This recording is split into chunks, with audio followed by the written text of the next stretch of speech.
ជំរាបសួរក៏សួស្តីទៅកាន់មិត្តជើងយើងទាំងអស់គ្នាផងដែរបាទថ្ងៃនេះខ្ញុំមានវីដេអូថ្មីគឺចង់ចែកម្លែកទៅកាន់មិត្តជើងយើងដៃថ្មីពីការផ្លាស់ប្ដូរស្នាប់បែបណាឲ្យស្អាតចំស្តង់ដារ100%ណាអញ្ចឹងក្នុងការផ្លាស់ប្ដូរស្នាប់គឺជំហានទី1គឺយើងត្រូវប្រើកម្ដៅ360ទៅ380តាមប្រភេទម៉ាស៊ីនរបស់យើងហើយយើងដាក់ស្រោលជុំវិញមកឲ្យវាងាយស្រួលក្នុងការរលាយណា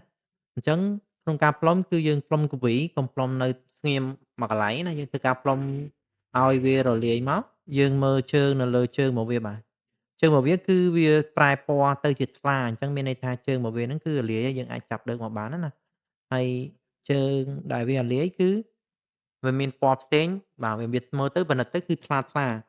អញ្ចឹងយើងគ្រាន់តែចាប់ធ្វើការចាប់មកគៀនឬក៏ចាប់មកក្រោយមកលើកចេញមកតែម្ដងក៏បានដែរអញ្ចឹងក្នុងការផ្លាស់ប្ដូរឬក៏យើង reball ស្នាប់អីគឺយើងធ្វើបែបហ្នឹងណាអញ្ចឹងមិត្តជាងដែលគាត់អត់ទាន់ចេះលើកស្នាប់គឺគាត់អាចមើលបាននេះជាវីដេអូចែកម្លែកទៅកាន់មិត្តជើងយើងទី1ក្នុងការធ្វើស្នាប់បាទអញ្ចឹងទី2ទី3គឺយើងធ្វើការផ្លាស់ប្ដូរមិចប្ដូរគូតសាកឲ្យត្រូវស្តង់ដារហើយវាអាចស្អាត90%ឬក៏100%អញ្ចឹងទៅអញ្ចឹងក្នុងការផ្លាស់ប្ដូរស្នាប់គឺយើងធ្វើការងាយស្រួលគឺឲ្យស្អាត100%គឺយើងធ្វើការបឺតឲ្យវាដាច់ស្អាតសិនមកចាំយើងបណ្ដុះសំណថ្មីព្រោះអីបើសិនជាយើងធ្វើរាល់ថ្ងៃស៊ាំដោយពួកខ្ញុំអីគឺខ្ញុំអត់ដែលបណ្ដុះជើងទេខ្ញុំលើកមកប៉ុណ្ណាខ្ញុំគ្រាន់តែធ្វើការផ្លុំតម្លាក់ស្នាប់ថ្មីទៅគឺបានហើយតែចំពោះមិត្តជាងដែលគាត់អត់ទាន់មានបទពិសោធន៍ក្នុងការផ្លាស់ប្ដូរគឺគាត់តម្រូវឲ្យយើងអឺ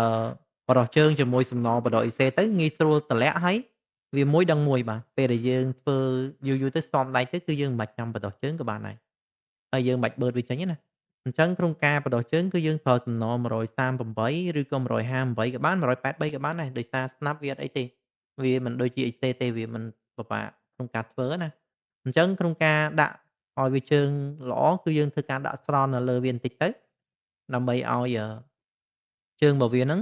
គឺពេលយើងដាក់សំណបដូរ XC ទៅគឺវា smooth ល្អវាមានន័យថាពេលយើងដាក់ចឹងទៅយើងអូសថើលើក្បាលមាន់មកកម្ដៅ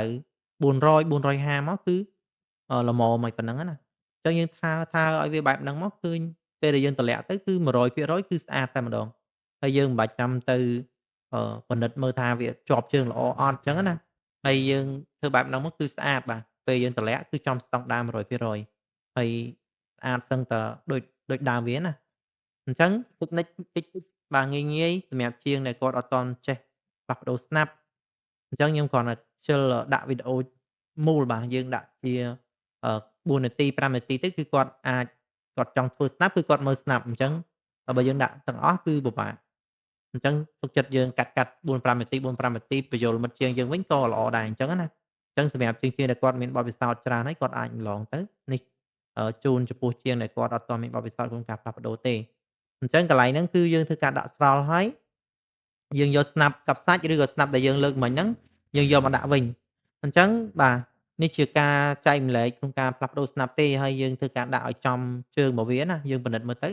ទាំងលើទាំងក្រោមគឺយើងសេរីទៅម៉េចឲ្យចំស្តង់ដាររបស់វាវិញដើម្បីពេលយើងផ្លុំទៅវារត់ចូលស្អាតអញ្ចឹងនេះជាការធ្វើមួយហើយចែកម្លែកមិត្តយើងទេហើយក្នុងការផ្លុំគឺយើងប្រើកម្ដៅប៉ុនលើកដែរមកក៏បានដែរយើងមិនបាច់ចាំ set ពី3ដងទេហើយយើងមើលទៅវាវាចវ័ចតិចតួចអីយើងអាចបន្ថែមលួចឲ្យត្រង់តម្រូវឲ្យត្រង់តិចណាហើយទៅវាក្នុងការកាន់ទៅវាគឺយើងប្រើទៅវាណាដែលល្អស្រួចល្អមកនឹងដៃល្អណាដោយសារទៅវាខ្ញុំប្រើនេះគឺបាក់ចុងបាក់អីហើយអញ្ចឹងណាមួយគ្រាន់តែជាការចែកម្លែកមិត្តជាងយើងទេអញ្ចឹងយើងមិនថ្មីទេបាទ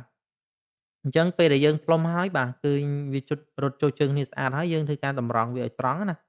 ពេលដែលយើងតម្រង់ឲ្យត្រង់ពេលខ្លះយើងកប់ទៅវាបែកអីចឹងទៅបាទវាបែកស្នាប់ខាងក្នុងឬក៏ស្នាប់ដែលយើងចម្លងហ្នឹងអញ្ចឹងពេលដែលវាត្រជាក់វាចូលជើងគ្នាស្អាតហើយយើងធ្វើការសម្អាតជាមួយសាំងមួយអីតិចទៅបើសិនជាវាអត់ទាន់ស្អាតដិត100%ទេគឺយើងអាចបន្ថែមសំណបដូរអ៊ីសេនតិចទៅហើយយើងផ្សារនៅលើជើងវាណាអញ្ចឹងបន្ទាប់ពីយើងធ្វើការតម្លាក់ផ្លុំតម្លាក់ស្នាប់មកឃើញវារត់ចូលជើងស្អាតល្អហើយបាទសឹងតែ100%អញ្ចឹងបាទវីដេអូយើងគឺមានតែប៉ុណ្្នឹងទេសម្រាប់ជាងដែលគាត់អត់ទាន់ចេះផ្លាស់ប្ដូរស្នាប់អីគាត់អាចមើលបានហើយបើមានចម្ងល់ក្នុងការប្រើកម្ដៅឬក៏សម្អាតជើងបែបណាអីអាចសួរទៀតបានណាអញ្ចឹងអរគុណច្រើនបាទវីដេអូយើងមានតែប៉ុណ្្នឹងទេហើយជាការចែកម្លែកលើកទី1ក្នុងការផ្លាស់ប្ដូរគ្រឿងខ្ពើចកប៉ុកហ្នឹងណាអញ្ចឹងអរគុណច្រើនជំរាបលាទាំងអស់គ្នា